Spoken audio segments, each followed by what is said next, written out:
Hello, this is Robin. I'd like to welcome all my new friends and the ones that's been with me from the beginning. Hope everyone's having a good day.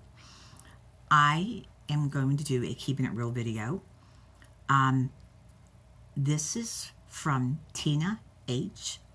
A while back, I asked if you would let a comment in the comment box below on what you thought would be a good topic for a Keeping It Real video.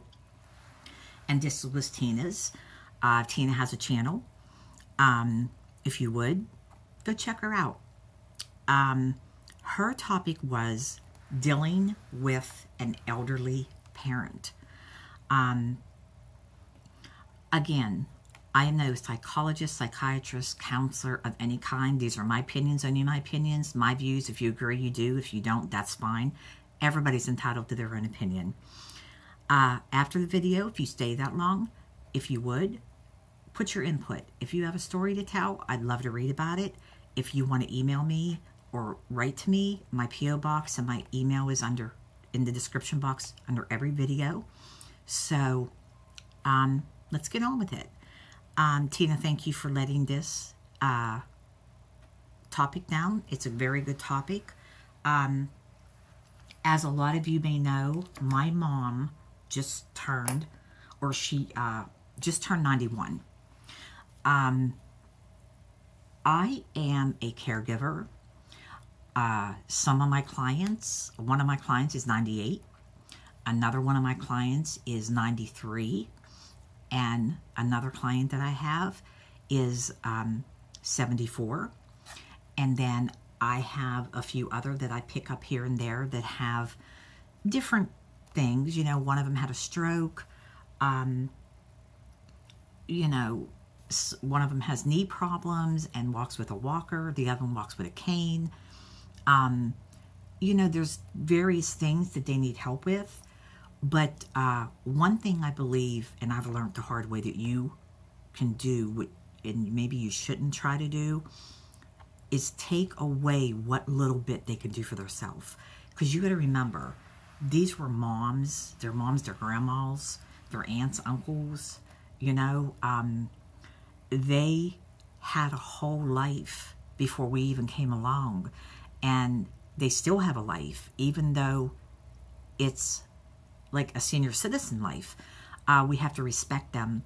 We have to have patience with them. You know, like my mom, you know, she has a hard time hearing. She's getting to where she has a hard time seeing. And she's still my mom, and I love her. And when I am taking care of the people I work with, I tell myself, one day I might be in their shoes, and I might need someone to come in and take care of me. And sometimes it's hard, I'm not going to lie to you. They have bad days. They have a hard time hearing. They have a hard time seeing.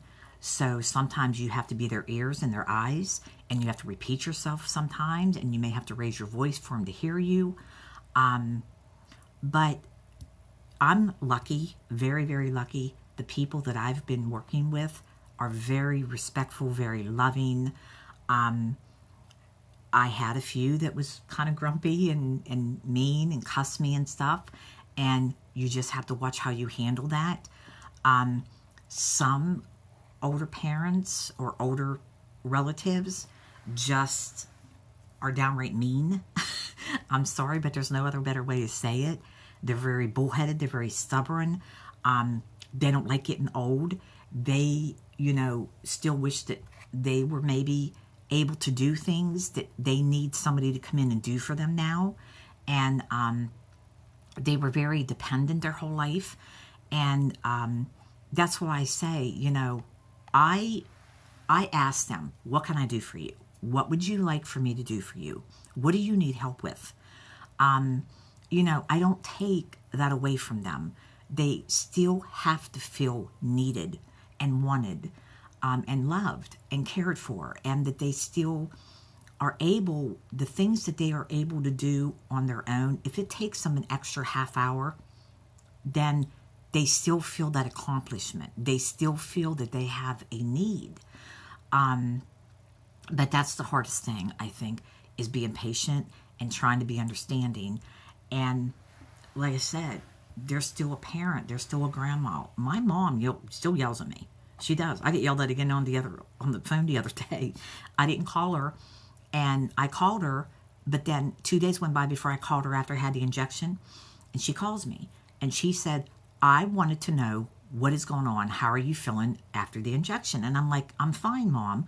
I said, I went to work Wednesday and Thursday, and she said, that's not what I asked you.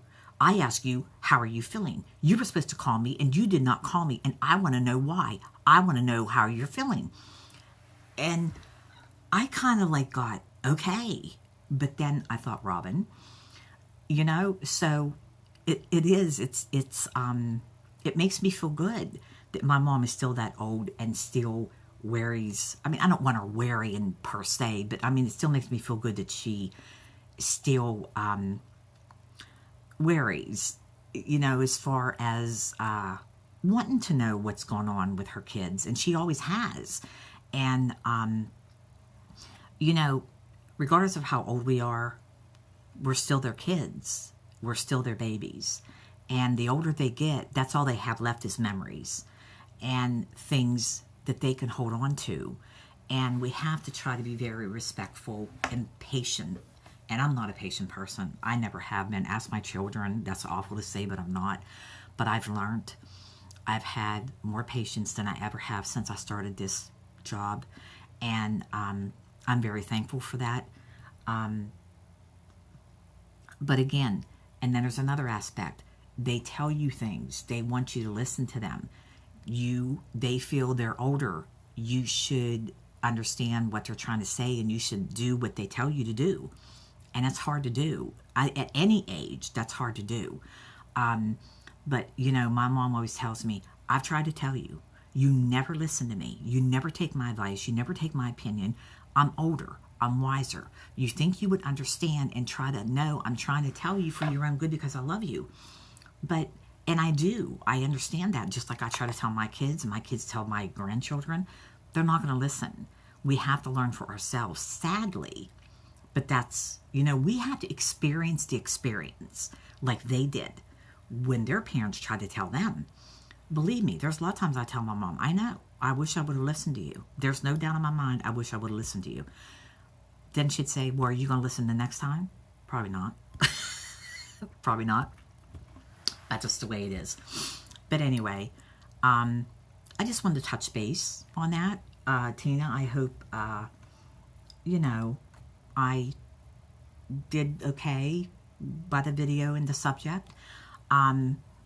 It's very hard. It is. And I don't care how long you have your parent. If someone's parent dies at the age of 70, and then your parent may die at the age of 90, I understand the thing where they say, well, you're lucky. You had a lot more years with your parent than I did. And you have to sympathize and empathize with them. But don't tell me that, okay? Because it's my parent. And to me, my parent could live forever, and I still wouldn't have enough time with them. So just try to remember that. Their moms and their grandmas and their grandpaps and their dads and their uncles and aunts. And,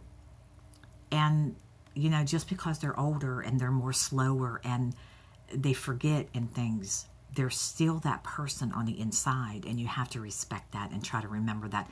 And don't take what little self-respect that they have left. If they want to get up and get themselves something to drink, let them.